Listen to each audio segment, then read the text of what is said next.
Nah, kemudian untuk menjadi ayah yang ideal itu bahkan sejak muda. Ya, bahkan sejak muda, bahkan sebelum punya anak, ya sudah harus berada di puncak keimanan. Ya, sudah harus berada di puncak keimanan. Dan puncak keimanan itu ukurannya adalah kesyukuran. Ya, puncak keimanan itu ujungnya adalah kesyukuran. Ya, terkadang ya kita memahami dan itu memang benar ya, karena hadis Nabi Muhammad SAW menyebutkan tentang konsep syukur, tentang konsep sabar. Ya, tentang konsep syukur, tentang konsep sabar. Dikatakan dalam hadis ajaban li amril mu'min, inna amrahu kullahu khair.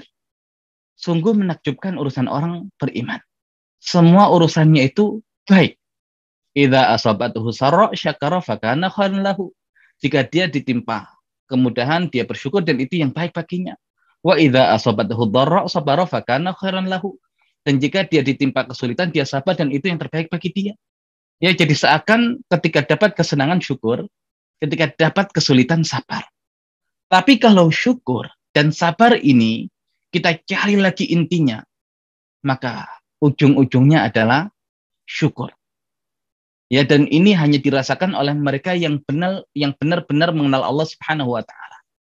Karena Allah Subhanahu wa taala tidak ingin keburukan bagi hamba-hambanya. Yang Allah inginkan adalah kebaikan bagi hamba-hambanya. Bahkan dalam wujud musibah pun hakikatnya Allah ingin kebaikan bagi hamba-hambanya. Makanya di balik musibah itu pasti ada hikmah, dan hikmah itu adalah kebaikan bagi hambanya.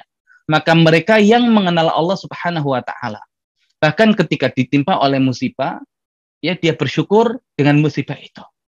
Dan kalau kita lihat di Al-Qur'an, kenapa Allah Subhanahu wa taala memulai Al-Qur'an dengan surat Al-Fatihah, dan surat Al-Fatihah diawali dengan alhamdulillahirabbil alamin. Ya, menurut satu riwayat yang lain mengatakan bismillahirrahmanirrahim. Nah, kalau kita ikut riwayat yang mengatakan alhamdulillahirabbil alamin. Kenapa Allah membuka surat Al-Fatihah dengan alhamdulillahirabbil alamin? Karena Allah ingin menunjukkan kepada hamba-hambanya bahwasanya dia ingin menjalin hubungan dengan hamba-hambanya dengan ikatan kesyukuran. Maka seakan apapun aktivitas kita, apapun yang kita alami, ya kita mengucapkan alhamdulillahirabbil alamin. Dan ini pula yang nanti di akhirat, ya di surga, menjadi ucapan yang diucapkan oleh ahli surga. Allah Subhanahu wa taala berfirman, wa akhiru da'wahum alhamdulillahirabbil alamin. Dan akhir doa mereka para ahli surga adalah alhamdulillahirabbil alamin. Kenapa penduduk surga itu mengucapkan alhamdulillahirabbil alamin? Seakan ketika nanti di akhirat Allah singkap rahasia di balik setiap ujian dan musibah yang Allah timpakan kepada manusia. Maka mereka yang beriman ketika Allah singkap rahasia di balik setiap ujian itu, ya mereka menyadari ada kebaikan yang luar biasa. Ya, ada kebaikan yang luar biasa yang dengan kebaikan itu mereka mengatakan alhamdulillah ya Allah. Engkau dahulu takdirkan saya begini, begini dan begini. Bayangkan seandainya dulu tidak engkau berikan begini, ya pasti akan terjadi begini dan begini. Nah, itu baru bisa kita rasakan nanti ketika kita semua sudah berada di surga. Di dunia kita belum bisa merasakan karena kita belum tahu rahasia di balik setiap takdir Allah Subhanahu wa taala. Tapi kalau kita mengenal Allah Subhanahu wa taala, pasti kita selalu bersyukur kepada Allah Subhanahu wa taala apapun yang Allah berikan. Dan inilah yang dicontohkan oleh para nabi, khususnya ulul azmi minar rusul. Makanya kalau kita lihat Nabi Nuh alaihissalam, perjuangan yang luar biasa. Ya, perjuangan yang luar biasa, berdakwah di tengah-tengah kaumnya. Allah mengatakan alfasanatin illa khamsina ama. 1000 tahun kurang 50 tahun. Maksudnya adalah 950 tahun. Tapi kenapa Al-Qur'an tidak langsung mengatakan 950 tahun? Kenapa mengatakan 1000 tahun kurang 50 tahun? Karena penggunaan tahunnya berbeda. Alfasanatin, 1000 sana. Dan sana itu tahun yang berat. Ini adalah masa di mana Nabi Nuh masih bersama kaumnya. Illa khamsina ama, ya dikurangi 50 tahun. Nah, tahunnya menggunakan kata am dan itu adalah tahun yang muda. Seakan betapa beratnya dakwah. Ya, dakwah dari Nabi Nuh alaihissalam. Ya, betapa berat dakwah. Ya, dakwah beliau Maka ketika baru lepas dari kaumnya, baru lepas dari kaumnya, maka seakan-akan Nabi Nuh merasakan kenyamanan, kemudahan segala macam. Nah, Nabi Nuh, kalau kemudian kita lihat perjuangan yang begitu luar biasa, harusnya sosok Nabi Nuh ini dipotret dengan sifat sabar harusnya. Tapi tidak kita dapati dalam Al-Qur'an. Nabi Nuh alaihissalam disebut dengan sosok yang penyabar. Yang ada adalah firman Allah Subhanahu wa taala, innahu kana 'abdan syakura. Sesungguhnya Nuh itu adalah hamba yang banyak bersyukur. Lah ujiannya luar biasa. Tapi ternyata sifat yang dimunculkan, gelar yang dimunculkan adalah orang yang banyak bersyukur.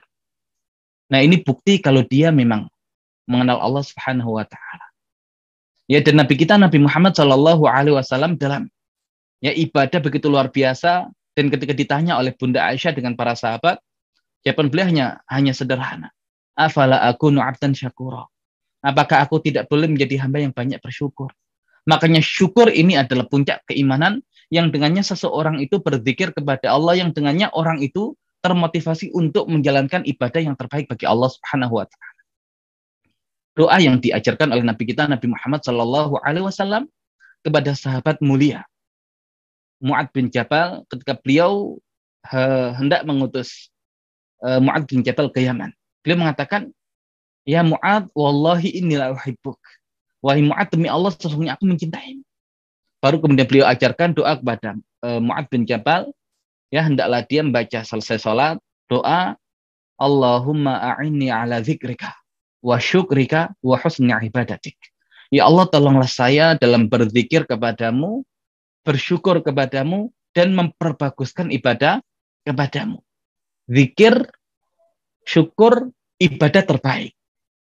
Makanya mereka yang mengenal Allah Subhanahu wa taala selalu tersambung dengan zikir-zikirnya, dan kondisi yang terbaik di balik itu semua adalah kesyukuran apapun kondisinya, dan inilah yang menjadi motivasi terbesar untuk beribadah kepada Allah Subhanahu wa taala. Di dalam Al-Qur'an ada satu surat yang ke-16, surat An-Nahl. Dan tema besar surat An-Nahl adalah nikmat-nikmat. Allah Subhanahu wa taala menyebutkan banyak nikmat di surat An-Nahl. Namun Allah Subhanahu wa taala ingin menunjukkan kepada kita tentang sikap manusia terhadap nikmat yang Allah Subhanahu wa taala berikan. Sehingga Allah gambarkan ada dua potret manusia. Yang pertama di surat An-Nahl ayat 112. Wa daraballahu mathalan qaryatan kanat aminatan mutmainnah ya'tiha rizquha ragadan min kulli makan fakafarat bi an'amillah fa'adzaqaha Allah libasal ju'i wal khauf bima kanu yasna'un. Dan Allah Subhanahu wa taala membuat permisalan satu negeri yang dulunya itu aman, yang dulunya itu tentram, yang rezeki bagi penduduknya itu datang dengan sangat melimpah dari setiap tempat. Tapi apa sikap mereka? Fakafarat bi an'amillah. Mereka kufur terhadap nikmat-nikmat Allah. Fa'adzaqaha Allah libasal ju'i wal khauf. Maka Allah hukum mereka dengan merasakan pakaian kelaparan dan ketakutan, bima kanu yasna'un, disebabkan karena perbuatan mereka. Surat An-Nahl 112. Satu negeri Allah berikan kenikmatan dan semua bentuk rezeki yang baik bagi mereka, tapi semuanya kufur. Dan di surat An-Nahl ayat 119 dan 120 ini padanannya. Allah Subhanahu wa taala berfirman, Inna Ibrahim kana ummatan qanitan lillah hanifan walam yaku minal musyrikin syakiran li'an'umih ijtabahu wa hadahu ila siratim mustaqim. Sesungguhnya Ibrahim itu adalah ummatan qanitan lillah, adalah umat. Satu orang tapi level keimanannya itu ummah. Seperti satu umat. Walaupun terjemahannya nanti adalah pemimpin, imam. Karena laki-laki imam itu baru akan hadir ketika umat itu baik. Dan umat baik itu ketika para itu juga baik, dan akan baik ketika para ab sudah baik. Makanya melahirkan pemimpin yang baik dimulai dengan memperbaiki umat, dan umat akan baik kalau para para ibunya juga sudah baik, dan akan baik kalau para abnya sudah baik.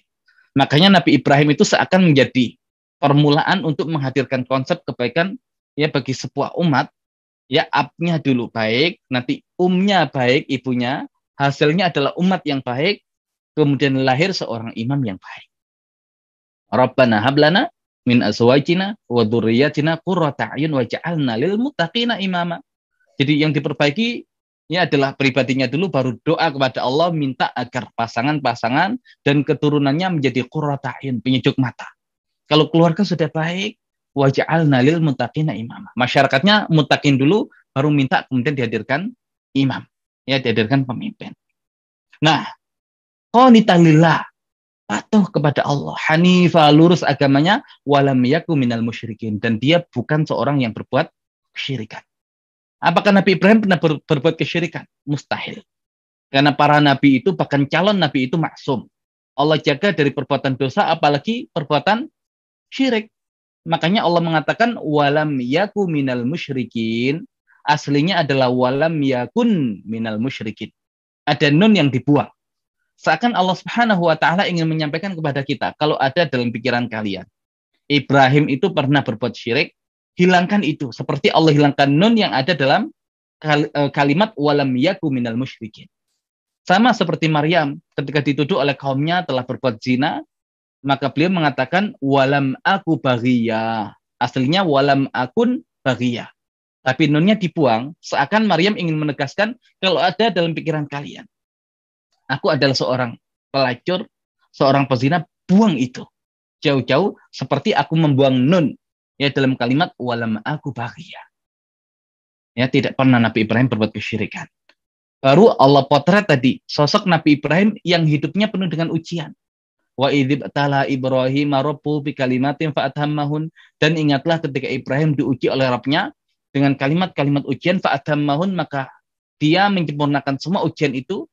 Tapi potret Nabi Ibrahim di Al-Qur'an bukan sosok yang penyabar. Tapi apa yang Allah Subhanahu wa taala sebutkan tentang beliau? Syakiron li an'umi. Seorang yang bersyukur terhadap nikmat-nikmat Allah.